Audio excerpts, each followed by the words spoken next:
एक गांव में एक लड़की रहती थी जिसका नाम रानी था।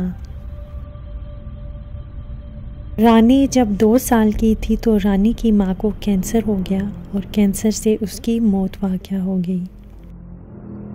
रानी का बाप एक नशेड़ी था और उसे नशे की लत लग चुकी थी।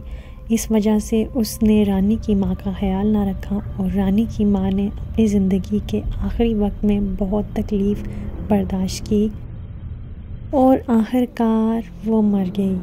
उसके मरते ही रानी के बाप ने दूसरी शादी कर ली। अब रानी की सौतेली माँ, जिसका नाम रेशमा था, वो रानी के साथ बहुत बुरा सलूक करती थी और उसे मारती पीटती रहती थी। वक्त गुजरता गया और रेशमा के यहाँ 2 लड़कों की पैदाइश हुई। अब रानी के छोटे छोटे 2 भाई भी थे। रानी अपने भाइयों से और अपनी सौतेली माँ से बहुत प्यार करती थी और उनका बहुत ख्याल रखती थी, मगर रेशमा को रानी एक आंख ना बाती थी। रानी का बाप एक दिन नशे की हालत में ट्रेन के नीचे आया और वहीं मर गया। रानी के बाप के मरने के बाद रेशमा का रवैया रानी के साथ मज़ीद बद से बदतर हो गया और अब रानी को रोज़ बुरी तरह मारती, उसे जलाती, उसके हाथ काटती। यहाँ तक कि एक दिन रेशमा ने रानी को इतना मारा कि उसके बाल तक काट दिए। रानी के दोनों छोटे भाई भी रानी से मोहब्बत करते थे और उनको इस बात पे बिल्कुल अच्छा ना लगता था कि रेशमा रानी को यूँ बुरी तरह मारती पीटती है।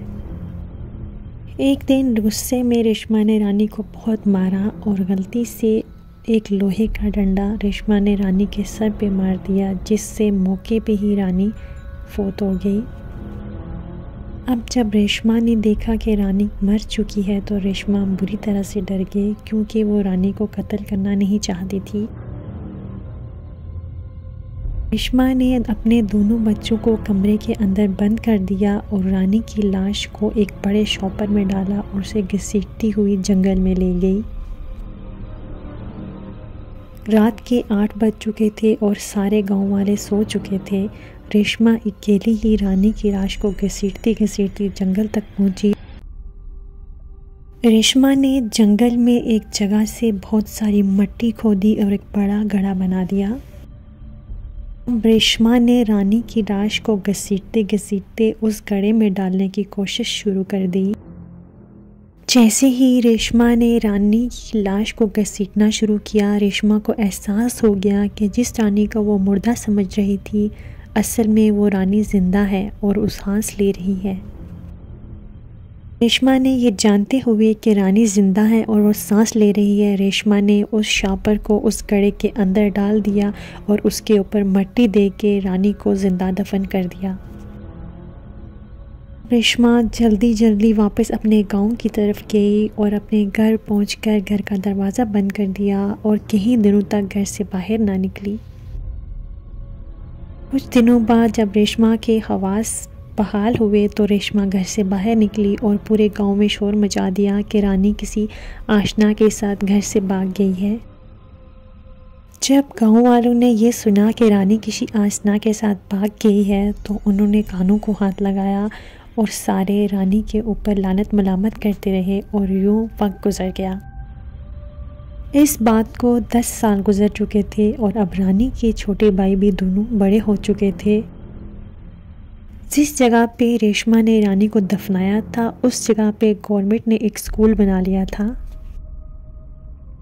जैसे ही स्कूल बना, रेशमा को एक तसल्ली हो गई कि रानी का एक सबूत जो वहाँ पे दफना चुकी थी वो भी ख़त्म हो चुका है और अब उसे कोई नहीं पकड़ सकता, मगर वो भूल चुकी थी कि अल्लाह की ज़ात इंसाफ करने वाली है। कुछ वक्त गुजरने के बाद रेशमा ने अपने दोनों लड़कों का दाखिला उसी गवर्नमेंट स्कूल में करवा दिया जिसके नीचे वो रानी को ज़िंदा दफन करके आई थी। रेशमा का छोटा बेटा अक्सर अपनी माँ को बताता था कि उसने रानी को देखा है। वो क्लासरूम के एक कोने में खड़ी थी और उसके सर से और उसके नाक से खून बह रहा था। रेशमा ने अपने बेटे की बातें सुनी और उनको नज़रअंदाज कर लिया। उसको लगा कि उसका छोटा बेटा बस वहम कर रहा है। एक दिन रेशमा के दोनों बच्चे स्कूल गए मगर स्कूल से वापस न आए तो उसने स्कूल जाके पता किया तो पता चला कि उसके दोनों बच्चे तो घर जा चुके हैं, जिस पे रेशमा बहुत परेशान हुई और अपने दोनों लड़कों को पूरे गांव में तलाश करती रही, मगर उसे उसके लड़के ना मिले। रेशमा को चंद गांव वालों ने बताया कि रेशमा के लड़कों को घर जाते वक्त उन्होंने खुद देखा है, वो लड़के स्कूल से निकल चुके थे, मगर घर क्यों नहीं पहुंचे इस बात का इल्म उनको नहीं है।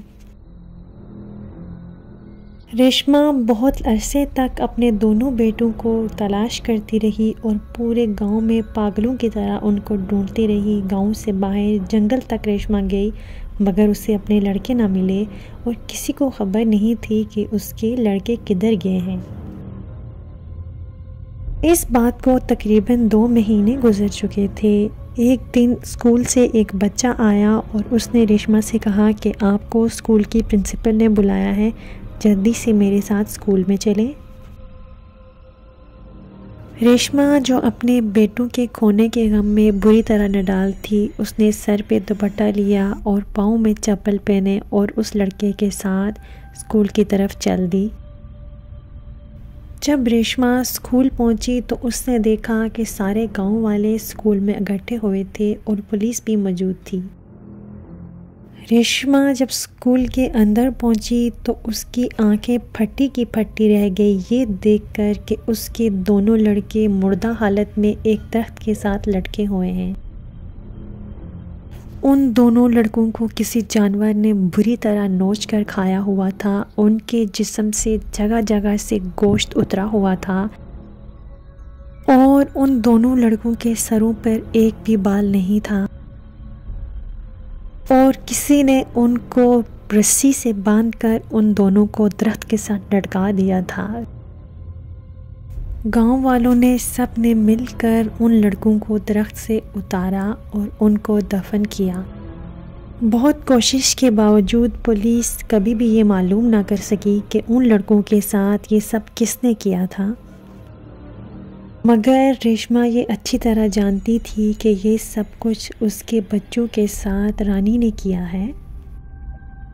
माँ अपने बेटों के गम में पागल हो चुकी थी। वो सारे गांव में कमली की तरह फिरती और लोगों को बताती कि रानी ने उसके बच्चों को मारा है, मगर गांव वाले उसे पागल समझकर उसको नज़रअंदाज करते, क्योंकि बकौल रेशमा के 10 साल पहले रानी अपने एक आशना के साथ घर से भाग चुकी थी। तो अब कैसे रानी रेशमा के दोनों लड़कों को मार सकती थी। हालांकि सब गांव वाले जानते थे कि रानी अपने दोनों भाइयों से बहुत मोहब्बत करती थी। एक सुबह गांव का एक आदमी फजर की नमाज़ पढ़ने के लिए गांव की मस्जिद की तरफ जा रहा था। रास्ते में उसने देखा कि एक कब्र खोदी है और उसमें से एक इंसानी हाथ बाहर निकला हुआ है। वो आदमी कब्र से यूँ इंसानी हाथ बाहर निकला हुआ देखकर बहुत डर गया और उसने सारे गांव वालों को इकट्ठा किया। जब गांव वालों ने मिलकर उस कब्र को खोदा तो उसमें से रेशमा की लाश निकली, जिससे अंदाज़ा हुआ कि जब रेशमा को इस मिट्टी के अंदर दफनाया गया तो रेशमा जिंदा थी। रेशमा का हाथ उस कब्र से बाहर निकला हुआ था। ये बात सबूत थी इस बात का कि रेशमा को जब उस कब्र में दफनाया गया तब रेशमा जिंदा थी।